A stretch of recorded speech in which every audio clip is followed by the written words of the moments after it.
Hello, and welcome to the Washington Farm Bureau Update, a podcast designed to provide the latest agriculture, legislative, and Farm Bureau information.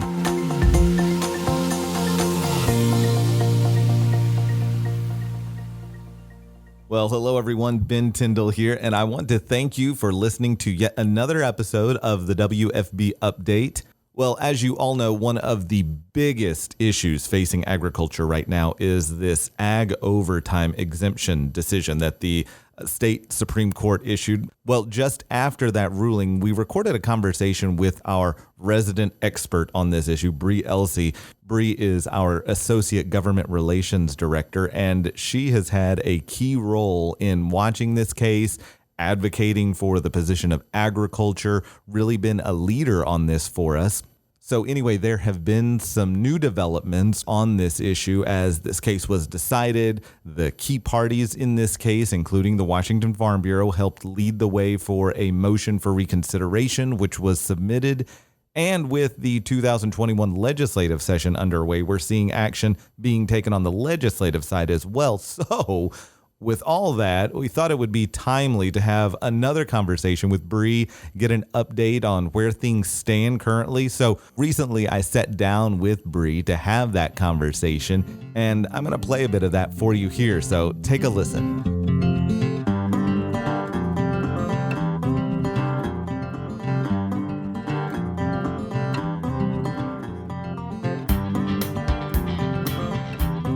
Well, Bre, last time we chatted, we had a really good conversation about the recent ruling on the ag overtime issue. At that time, the court had just issued their decision, and Farm Bureau was in the process of preparing our motion for reconsideration to be submitted to the courts.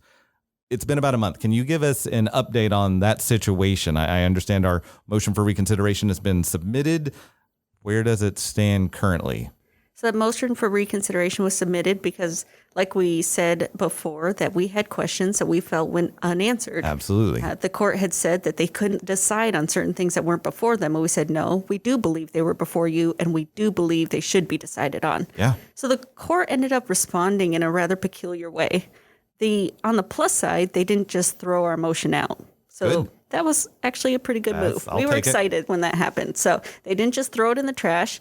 What they said was, we want the petitioners to answer these questions. Yeah. We're not going to. We want the other side to look at your questions and provide answers to us.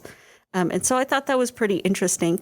So the other side did provide their answers, but there's no decision from the courts yet. Okay. So this is kind of that hurry up and wait position that we always get ourselves in. Is it going to be 2 months or is it going to be 2 years before we get that final decision as to whether or not the questions we ask should be considered? Yes. So there have been some additional updates as well.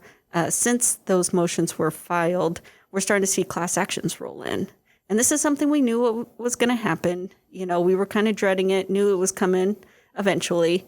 And they're just a cut and paste job. Each complaint says the same thing. If you're in Eastern Washington, you're probably actually hearing radio ads calling for farm workers to call a law office so that they can be a petitioner in a class action lawsuit. So we're starting to hear about those radio ads that are playing. So expect more of these to be filed. It's the same law firm that filed class actions during the peace rate fights. So this is not their first rodeo. They know what they're doing. Yeah. It's unfortunate, but they can't actually move forward for one. They haven't been certified as class actions. So we're calling them class actions, but technically they have not been certified yet. Okay. 2, in their complaint, they ask for retroactive compensation. Yeah. And they do that and they cite DeRuyter.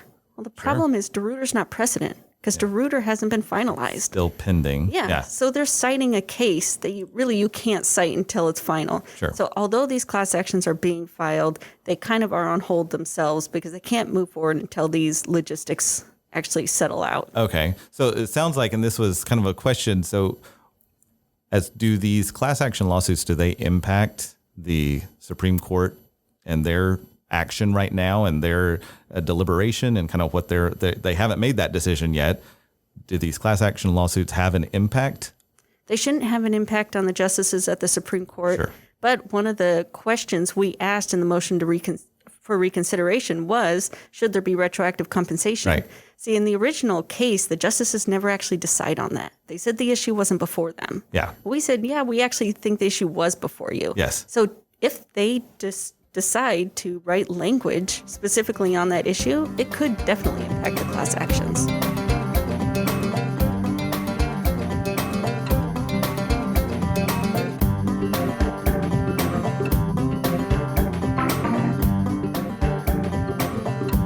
Well, the fact that these class action lawsuits are using the DeRuyter case to argue for retroactive compensation does nothing but support Farm Bureau's position that this issue was an issue that was before the Supreme Court, and people are running with that. So that's why we took our next step, and that's to drop legislation to try to address this issue. Okay. Because really, if we can fix it legislatively, maybe we make all of this moot. Kind of makes sense. This was where it really started decades ago in the legislature, so why shouldn't they take it up as well, right? Kind of cyclical. Exactly. Yeah, funny how that works. Anyway, so what are we looking at legislative-wise to address this issue? So we have drafted a retroactive compensation bill. Okay. And it's a pretty simple bill, and it actually doesn't mention ag. It's for any employer that, and as we had talked about before, there were actually a lot of industries that have an overtime exemption. That. Yeah. If any of those industries got into the same position that we're in now, this bill would cover them as well. Okay. So we tried to write it in a way that would protect everybody, Good. not just agriculture. So on its face, it doesn't look like an agriculture bill. Okay. But what the retroactive compensation bill does is it basically protects an employer from that 3 years of retroactive pay obligation if a court case overturns, existing statute completely. Right. And during that look back, during those last 3 years, that employer was following the law up until the point at which that statute changed by court decision. Absolutely. Makes sense. It protects them. Okay. And because we've always said, all along, that the only crime these farmers committed was following the law perfectly. Yes. And that never passed the straight face test. Yeah. So that bill just fixes this problem. It says, if you were following the law perfectly up until the date a court made a different decision, yes, you shouldn't have to pay for a crime you didn't commit, basically. Right. But it really applies to any business. Okay. That falls in that same category. Yeah. Yeah. Now, can you tell me who is sponsoring this bill? Fortunately, we got Senator King to agree to sponsor this bill. Thank you, Farm Bureau Legislator of the Year. Right. He's been a great friend to agriculture. A couple years ago, he helped us on the H-2A battle. Right. Last year, he helped us on the farm labor contractor battle. We were very successful both times. And this is going to be a little bit different. We're not trying to kill a bill this time. We're trying to pass a bill. Yes. And that is significantly harder. So we're going to go to our go-to guy, the guy that I know who can handle that, and that's Senator King.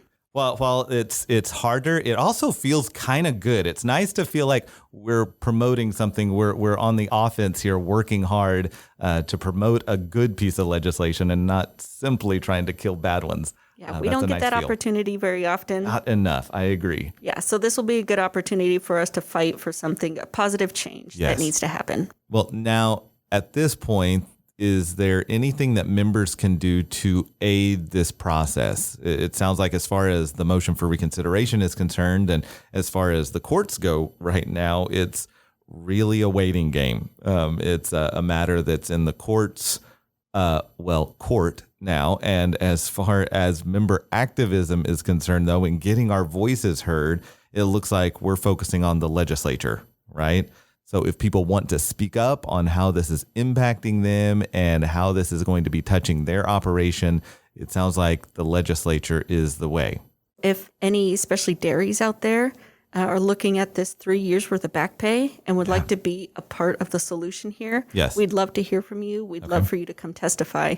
It's really going to take the voices of those that could be severely impacted, and we're talking $1 million, $2 million impacts. We need those people to come speak up when the time comes. Okay. So we'll be updating you in the future as soon as we get a hearing date and trying to get as many people as we can to come share their story.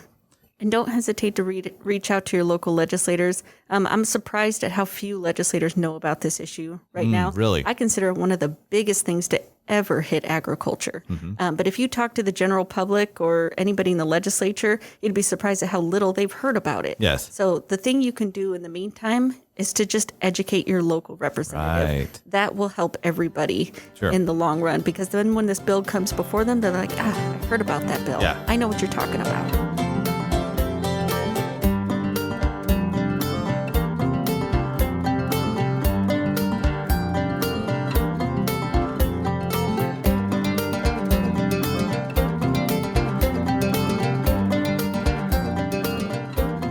Well, I hope that this was a helpful update on this very important issue. Since Bre and I recorded this update, Senator King's bill has been submitted and it's been given a bill number, and that's Senate Bill or SB 5172.